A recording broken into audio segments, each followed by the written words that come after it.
प्रधानमंत्री नरेंद्र मोदी के लगातार तीसरे शपथ ग्रहण को देखते हुए दिल्ली पुलिस ने रविवार से 2 दिन 9 और 10 जून तक राष्ट्रीय राजधानी को उड़ान प्रतिबंधित क्षेत्र नो फ्लाइंग जोन घोषित किया है। इस दौरान paraglider, paramotors, hang glider, UAV, US, hot air balloon, micro light aircraft और रिमोट से संचालित विमानों की उड़ान पर प्रतिबंध रहेगा। लापरवाही पर कड़ी कार्रवाई की जाएगी। दिल्ली पुलिस आयुक्त संजय अरोड़ा ने निषेधाज्ञा आदेश जारी करते हुए बताया कि ऐसी सूचना है कि भारत विरोधी कुछ आपराधिक, असामाजिक तत्व या आतंकवादी आम जनता, गणमान्य व्यक्तियों और महत्वपूर्ण प्रतिष्ठानों की सुरक्षा के लिए खतरा पैदा कर सकते हैं। उन्होंने बताया कि दिल्ली क्षेत्र को नो फ्लाइंग जोन घोषित करने के साथ इंदिरा गांधी अंतर्राष्ट्रीय हवाई अड्डे और अन्य संवेदनशील क्षेत्रों के पास ड्रोन और लेजर बीम गतिविधियों को रोकने के लिए भी निषेधाज्ञा लागू की गई है। बड़ी संख्या में दिल्ली पुलिस और सुरक्षा कर्मियों को तैनात किया जा रहा है। किसी भी अनधिकृत वाहन को सुरक्षा क्षेत्रों में प्रवेश करने से रोकने के लिए गहन जांच की जा रही है।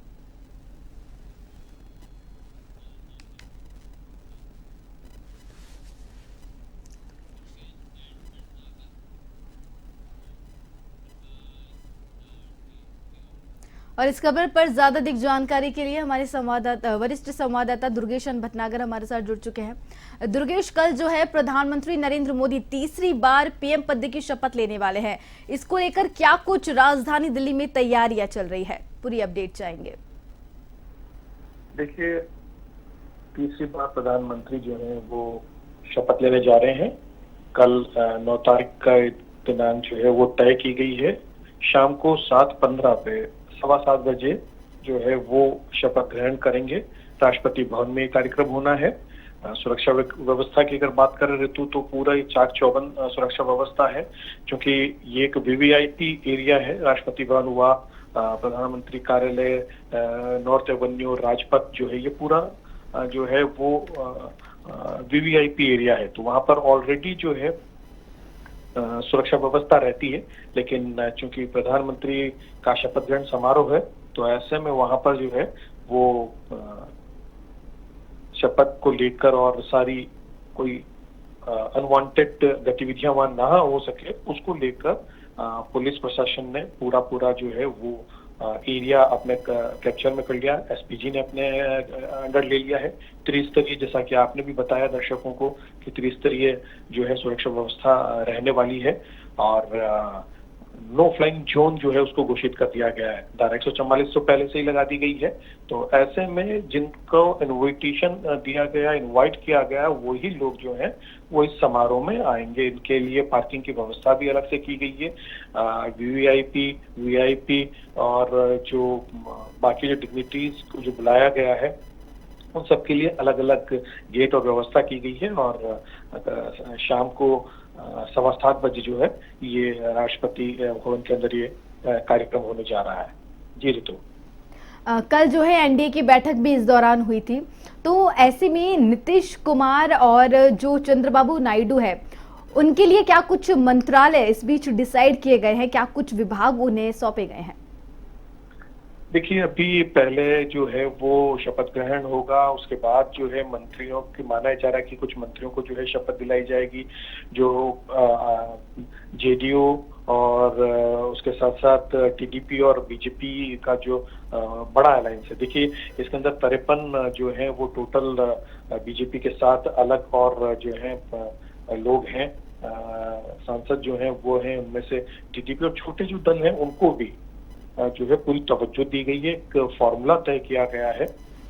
ऐसे में करीब माना जा रहा है कि करीब 12 के आसपास जो मंत्रिमंडल में जो चेहरे रहने वाले हैं वो जो है सहयोगी दल के लोगों के होंगे, और उसके ऊपर बातचीत होगी कि कौन सा पोर्टफोलियो किसको देना है। उस पर भी जो है वह सहमति बन गई, और उसके बाद भी जो है समर्थन पत्र राष्ट्रपति को दिया गया था।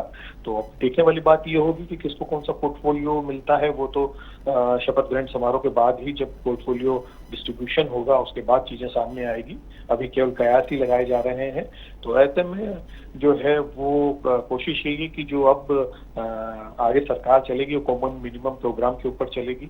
बीजेपी के कोर जो एजेंडाज हैं वो थोड़ा सा अब पीछे हो जाएंगे और विकास के और जो सारे दलों के साझा जो प्रोग्राम्स होंगे उसके ऊपर ज्यादा चर्चा होगी। तो ऐसे में माना ये भी जा रहा है कि तो बीजेपी का जो कोटा है उसमें मंत्रियों की संख्या अब कम होगी, जितनी प्रधानमंत्री के पहले टेन्योर और दूसरे टेन्योर में जिस तरीके से थी, क्योंकि दोनों ही टेन्योर के अंदर जो है पूरा बहुमत बीजेपी को था।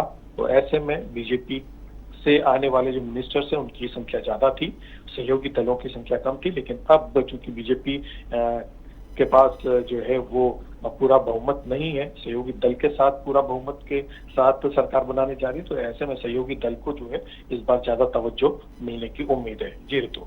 जी, जैसे कल शपथ ग्रहण समारोह है तो इस बीच सुरक्षा भी काफी कड़ी कर दी गई होगी, तो ऐसे में क्या ट्रैफिक व्यवस्था को जो है डाइवर्ट किया गया है, इस पर जो है क्या कुछ अपडेट दिया गया है? देखिए, डाइवर्ट तो करेंगे ही, क्योंकि कल शाम से ही जो है वो मूवमेंट जो है वो बढ़ जाएगा। तो ऐसे में पहले से ही जो है वो जो पूरा जो एरिया है उस एरिया को जो है डाइवर्ट कर दिया गया। जो भी रास्ते हैं उनके लिए जो है संबंधित अधिकारियों को वहां पर ड्यूटीज पर लगाया गया है। और दिल्ली की अगर बात करें तो दिल्ली के वासियों के लिए जो है वो एडवाइजरी जारी कर दी गई है कि वे किस समय पर किस रास्ते को यूज करें ताकि जाम जैसी स्थिति वहां पर ना बने।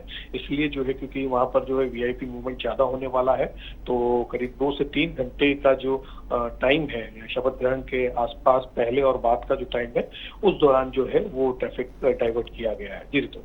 जी दुर्गेश, आपका बहुत बहुत धन्यवाद हमारे साथ जुड़ने के लिए, तमाम अहम जानकारी साझा करने के लिए।